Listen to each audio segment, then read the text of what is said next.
안녕하십니까? 축구와 역사 KMSTV입니다. 축구는 우리에게 짜릿한 순간을 안겨주는 일이 많습니다. 특히 챔피언스 리그에서는 기적이라고 부르곤 하는 경기들이 곧잘 나오며 축구팬들을 웃게 하고 또 울게 하였죠. 하지만 챔스뿐 아니라 리그에서도 축구팬들에게 우승이 결정되는 마지막 순간까지 치열한 레이싱을 보여주며 축구팬들의 희비가 엇갈리는 짜릿한 순간을 안겨주는 때가 있었는데요. 이번 영상의 주제는 최근 20년간 가장 극적이었던 유럽 4대 리그의 우승 결정전에 대한 것입니다. 이번 영상의 목차는 다음과 같습니다. 라리가 우승을 두고 벌이는 리그 최종전. 역사가 말해주듯이 라리가의 양강이었던 바르셀로나와 레알 마드리드는 매우 치열한 우승 경쟁을 하고 있었습니다. 라리가 37라운드까지 레알 마드리드의 승점은 54점에 득실차는 47점, 바르셀로나의 승점은 53점에 득실차는 48점, 그리고 승자승은 양팀 모두 두 번의 맞대결에서 무승부를 거둔 상태였습니다. 이 상황에서 레알 마드리드는 1대0 승리만 거둔다면 자력으로 우승이 가능한 상태였고, 크루이프가 이끄는 바르셀로나는 자신들이 승리하고 레알 마드리드가 최소한 무승부를 해야만 우승을 기대할 수 있는 상황이었죠. 그렇게 진행된 최종전에서 레알 마드리드는 테네리페를 강하게 몰아붙여 전반에 이에로와 하즈가 연달아 골을 넣으며 2대0의 스코어를 만들어냅니다. 물론 테네리페 역시 반격을 가하며 1점을 만회했지만 레알 마드리드가 테네리페를 상대로 승기를 잡는 듯 보였죠. 바르셀로나 역시 스토이치코프의 활약을 앞세워 승기를 잡긴 하였지만 이미 레알 마드리드가 테네리페를 상대로 리드를 잡은 만큼 우승팀은 사실상 레알 마드리드로 정해지는 듯 보였습니다. 그런데 후반 77분 이변이 일어나고 맙니다. 레알 마드리드의 수비수 히카르도 로차가 자책골을 넣어버린 것이었죠. 한순간에 터져버린 이 자책골로 인하여 동점이 되자 레알 마드리드 선수단은 멘붕에 빠져버렸고, 자책골이 터진 지 1분 만에 레알 마드리드는 교체로 들어온 피에르에게 역전골을 허용하며 무너집니다. 뒤늦게 정신을 차려 반격을 가해 역전을 노리고자 하였으나 때는 늦고 말았죠. 이렇게 레알 마드리드가 테네리페에게 3대2 역전패라는 충격적인 이변의 희생양이 되어버리면서 바르셀로나는 레알 마드리드를 승점 1점 차로 추월하여 리그 우승팀으로 우뚝 서고 유러피언컵에서 첫 우승까지 차지하는 겹경사를 맞이함으로써 바르셀로나는 구단 역사상 최고의 시즌을 보내게 됩니다. 분데스리가의 절대 강자 위치에 있었던 바이에른 뮌헨이 무려 리그 10위로 추락하는 충격적인 사태가 일어난 가운데 비어있는 분데스리가 왕좌를 두고 프랑크푸르트와 슈투트가르트 그리고 도르트문트가 치열하게 경쟁하였습니다. 프랑크푸르트와 슈투트가르트 그리고 도르트문트는 분데스리가 37라운드까지 승점이 50점으로 동일한 상태였는데 득실차에서 프랑크푸르트가 36점, 슈투트가르트가 29점, 도르트문트가 18점으로 프랑크푸르트가 득실차에서 앞서는 것을 바탕으로 1위를 차지하고 있었습니다. 하지만 리그 최종전에서 어떤 결과가 나오느냐에 따라 우승팀이 뒤집힐 수 있는 상황이었는데요. 리그 최종전에서 도르트문트는 디스부르크를 상대로 1원 선제골을 기록한 뒤에 실점을 허용하지 않으며 리드를 잡은 모양새였던 반면에 프랑크푸르트는 한자 로스토크를 상대로 전반을 무득점 동점인 상태로 마무리했고, 슈투트가르트는 난적인 레버쿠젠에게 페널티킥으로 선제골을 허용하고 합니다. 다행히 슈투트가르트는 전반전에 똑같이 페널티킥으로 동점골을 만드는 데 성공하지만 후반전에 역전골을 넣지 못하고 있었습니다. 프랑크푸르트의 상황도 슈투트가르트와 비슷했습니다. 로스토크에게 선제골을 허용하고 동점골을 기록했으나 역전을 이뤄내지 못하면서 시간이 흐를수록 우승컵은 도르트문트를 향해 기울고 있었죠. 그런데 86분경에 슈투트가르트의 기도 부흐발트가 역전골을 기록하면서 상황이 뒤바뀝니다. 남은 얼마간의 시간 동안 프랑크푸르트가 역전골을 넣으면 1위 팀은 프랑크푸르트가 될 수 있었지만 프랑크푸르트는 대려 로스토크의 스테판에게 90분의 골을 허용하면서 역전승의 가능성이 사라져버립니다. 이로 인해 슈투트가르트는 우승을 차지한 것에 대한 환희를, 프랑크푸르트와 도르트문트는 우승에 실패하는 것에 대한 좌절을 맛보게 됩니다. 불과 2년 전 강등권 경쟁을 하던 데포르티보는 랜도이로 구단주의 적극적인 투자 아래 강력한 전력을 구축하더니 레알 마드리드조차도 누르며 바르셀로나와 우승 경쟁을 하였습니다. 라리가 37라운드 기준 데포르티보는 승점 55점과 득실차 36점, 바르셀로나는 승점 54점과 득실차 46점, 승자승은 양팀 모두 1승 1패를 거둔 상태였습니다. 이러한 상황 속에 맞이한 리그 최종전에서 바르셀로나는 세비야를, 데포르티보는 발렌시아를 상대하게 되는데 바르셀로나는 세비야를 상대로 크게 고전하는 면모를 보입니다. 바르셀로나는 경기 전반에 디에고 시메오네에게 선제골을 먹히며 끌려가기 시작하였고, 스토이치코프가 동점골을 기록하지만 수케르에게 다시금 골을 먹히면서 전반전에 2대1로 끌려가는 모양새가 되고 말죠. 만약 바르셀로나가 패하면 데포르티보가 어떤 결과가 나오든 간에 우승은 데포르티보의 차지가 될 상황. 그러나 이러한 상황 속에서 바르셀로나는 괴력을 발휘합니다. 바르셀로나는 후반에 세비야에게 4골을 박아 넣으며 5대2의 대승을 거두며 상황을 반전시켰고, 데포르티보와 발렌시아가 무승부를 거둔다면 우승은 바르셀로나의 것이 될 상황이었죠. 마침 바르셀로나가 승리를 확정지어갈 즈음에 데포르티보와 발렌시아는 양팀 모두 무득점인 상태였는데 바르셀로나의 경기가 끝나갈 무렵에 데포르티보가 천금 같은 페널티킥을 얻어냅니다. 데포르티보가 페널티킥 골을 넣는다면 우승은 데포르티보의 것이 되는 상황. 그런데 베베투를 대신하여 올라간 페널티킥 키커인 듀키치가 그만 실축하고 맙니다. 일순간 데포르티보는 거대한 절망에 잠겼고 바르셀로나는 환희에 가득한 채로 리그 우승을 안게 되었죠. 불과 2년 전에 1부 리그로 승격한 블랙번은 잭 워커 회장의 지원하에 우승 경쟁을 할 수 있는 전력을 갖추며 당시 탑독의 위치에 있던 퍼거슨 감독의 맨유에게 도전하였습니다. EPL 41라운드 기준 블랙번은 승점 89점에 득실차 40점이었고 맨유는 승점 87점에 득실차 49점이었죠.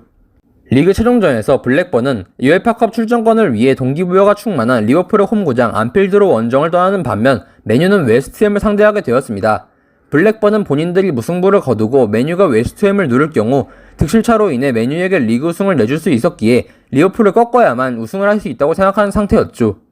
그렇기에 이기는 쪽이 마음 편했던 블랙번은 리버풀을 시작부터 몰아붙였는데 시어로가 선제골을 기록하였고 같은 시각 웨스트햄을 상대하던 맨유가 웨스트햄에게 선제골을 허용하면서 블랙번은 EPL 우승에 한 발짝 다가가는 듯 보였습니다. 그러나 후반전에 돌입하자 리버풀의 바르네스가 동점골을 기록하고 맨유 역시 웨스트햄을 상대로 브라이언 맥클레어가 동점골을 기록하면서 상황이 반전되기 시작했습니다. 만약 맨유가 웨스트햄을 상대로 역전골을 넣으면 블랙번은 우승을 놓칠 수 있는 상황이 되었고 이에 블랙번은 총 공세를 펼치기 시작했지만 성과를 내는데 실패했죠. 오히려 후반 로스타임에 블랙번은 제이미 레드넵에게 프리킥골을 허용하면서 패배가 확정. 맨유가 웨스트햄을 이기지 못하길 바라야 하는 상황에 놓이게 됩니다. 다행히도 맨유가 웨스트햄을 꺾는데 실패하면서 블랙번은 방금 전까지 싸우던 리버풀과 함께 얼싸안고 우승을 자축하게 되었습니다. 라치오는 그간 당대 최고의 리그 세리에 A에서 그 독보적인 강함을 자랑하던 유벤투스를 맹렬하게 추격하였습니다. 세리에 A 33라운드 기준 유벤투스는 승점 71점에 득실차 27점이었고 라치오는 승점 69점에 득실차 28점이었죠. 유벤투스가 라치오보다 승점이 2점 앞선 상황이었기 때문에 라치오가 득실차에서 유벤투스를 앞서고 있긴 해도 유벤투스가 라치오보다 우승을 할 수 있는 확률이 높은 상황이었습니다. 하지만 여전히 라치오에게도 우승 가능성은 남은 상황이었죠. 그렇게 리그 최종전에 돌입한 가운데 유벤투스는 페루지아를 만났고 라치오는 레지나 칼초를 마주했습니다. 그런데 이 최종전에서 라치오는 레지나 칼초를 3대0으로 무난히 꺾은 가운데 유벤투스에게 이변이 일어났습니다. 후반전 페루지아의 알레산드로 칼로리가 선제골을 넣으며 유벤투스가 끌려가는 처지가 된 것이었죠. 다급해진 유벤투스는 반격의 열을 올렸으나 후반에 교체 투입된 잠브로타가 경고 누적으로 퇴장을 당해버리며 추격의 동력을 잃었고 결국 페루지아에게 1대0으로 패배합니다. 이로써 라치오가 유벤투스를 누르고 우승을 차지하게 되니 이는 라치오 통산 두 번째 우승이자 26년 만의 우승이었습니다. 바이에른 뮌헨은 레버쿠젠의 거센 질주에 리그 레이스에서 한 발자국 뒤처진 상태였습니다. 분데스리가 33라운드 기준 바이에른 뮌헨은 승점 70점에 득실차 43점이었고 레버쿠젠은 승점 73점에 득실차 40점이었죠. 레버쿠젠은 무승부만 기록해도 우승을 할 수 있는 상황이었고 바이에른 뮌헨은 자신들이 승리하고 레버쿠젠이 패배해야만 우승을 차지할 수 있는 상황이었습니다. 레버쿠젠으로서는 구단 역사상 첫 리그 우승을 차지할 수 있는 최적의 기회였죠. 리그 최종전에서 바이에른 뮌헨은 베르더 브레멘을 만났고 레버쿠젠은 SVPGG 운터하잉을 마주했습니다. 그런데 이 최종전에서 모든 것이 뒤바뀌고 맙니다. 바이에른 뮌헨은 베르더 브레멘을 가볍게 이긴 가운데 레버쿠젠이 SVPGG 운터하잉에게 2대0으로 패배하는 이변을 당하고 만 것입니다. 특히 운터하잉에게 내준 첫 번째 골이 다름 아닌 미하엘 발락의 자책골이었고 레버쿠젠은 무승부조차 이뤄내지 못한 탓에 바이에른 뮌헨에게 득실차로 밀려 우승을 내주고 맙니다. 이 시즌은 레버쿠젠이 구단 역사상 가장 리그 우승에 근접했던 시기였기에 레버쿠젠 입장에서는 운터하잉전 패배가 최악의 악몽으로 기억되고 있습니다. 2000-2001 시즌 바이에른 뮌헨은 샬케04와 리그 우승컵을 두고 경쟁 중이었습니다. 분데스리가 33라운드 기준 바이에른 뮌헨은 승점 62점에 득실차 25점, 샬케04는 승점 59점에 득실차 28점이었습니다. 사실 바이에른 뮌헨으로서는 무승부만 해도 우승을 할 수 있는 상황이었기 때문에 부담이 생각보다 크지 않았는데요. 헌데 리그 최종전에서 두 팀의 우승 경쟁 과정이 너무나도 극적으로 진행됩니다. 리그 최종전에서 바이에른 뮌헨은 함부르크를 상대하고 샬케04는 SPVGG 운터하잉과 맞붙습니다. 당시 강등권 경쟁 중이던 운터하잉이 샬케를 상대로 전반전에 두 골을 몰아치면서 샬케의 우승 경쟁에 찬물을 끼얹는 듯한 상황이 진행되어 바이에른 뮌헨의 우승이 유력시되는 듯 보였는데요. 하지만 샬케 공사는 이후 내리 5골을 몰아치며 승리 자체는 의심할 필요가 없는 상황에 이르게 됩니다. 다만 바이에른 뮌헨 역시 함부르크의 골문을 열지 못하고는 있었지만 올리버 칸의 활약을 바탕으로 함부르크의 공사를 잘 막아내고 있었고 함부르크를 상대로 무승부를 거두면 분데스리가 우승을 할 수 있었죠.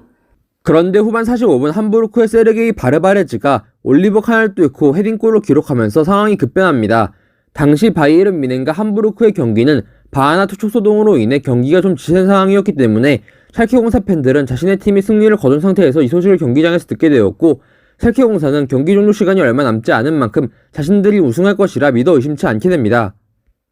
그러나 후반 종료 직전 로스타임에 파트리크 안데르손이 간접 프리킥으로 극적인 동점골을 기록하면서 그러한 샬케의 기대는 물거품이 되고 맙니다. 우승은 샬케가 아닌 바이에른 뮌헨의 차지가 되었고 이 사건은 현재까지도 4분 챔피언 사건으로 회자되고 있습니다. 2006-2007 시즌 레알 마드리드는 지단의 은퇴와 호나우도의 이탈 그리고 베컴의 이적 확정 같은 굵직한 사건들과 카펠로와 베컴, 카사노의 갈등 등으로 인해 상황이 좋지 못했습니다. 그러나 라울 반니스텔로이 투톱 조합과 베컴의 재기용으로 인해 레알 마드리드는 바르셀로나와 다시금 우승 경쟁을 할 수 있었죠. 그렇게 시즌 막바지 37라운드에서 레알 마드리드와 바르셀로나는 둘 다 승점이 73점이었습니다. 다만 승자승에서 레알 마드리드가 1승 1무로 앞선 상황이었기에 레알 마드리드가 좀 더 유리한 고지를 점할 수 있었죠. 리그 최종전에서 레알 마드리드는 마요르카를, 바르셀로나는 짐나스틱을 상대했는데 바르셀로나는 이미 강등이 확정된 짐나스틱을 5대1의 스코어로 손쉽게 이겼습니다. 그러나 레알 마드리드는 되려 마요르카에게 선제골을 허용하며 전반전을 마친 채로 끌려가는 모습을 보이며 위기에 놓이게 되는데요. 허나 레알 마드리드로 임대왔던 레예스가 동점골을 기록하고 마하다두 디아라가 역전골을 기록하며 승기를 잡더니 레예스가 다시 한번 쐐기골을 기록하면서 3대1로 승리. 승자승 원칙에 따라서 레알 마드리드는 바르셀로나를 누르고 리그 우승을 차지해냅니다. 2011-2012 시즌 맨시티와 맨유가 우승 경쟁을 하는 가운데 36라운드 맨체스터 더비에서 맨시티가 맨유를 1대0으로 꺾고 승리를 차지하면서 맨시티가 승점을 동률로 만든 채로 득실차에서 앞서 리그 1위를 차지합니다. 37라운드 기준으로 양팀은 모두 승점 86점을 기록하였으나 득실차에서 맨시티가 63점, 맨유가 55점을 기록하고 있었죠.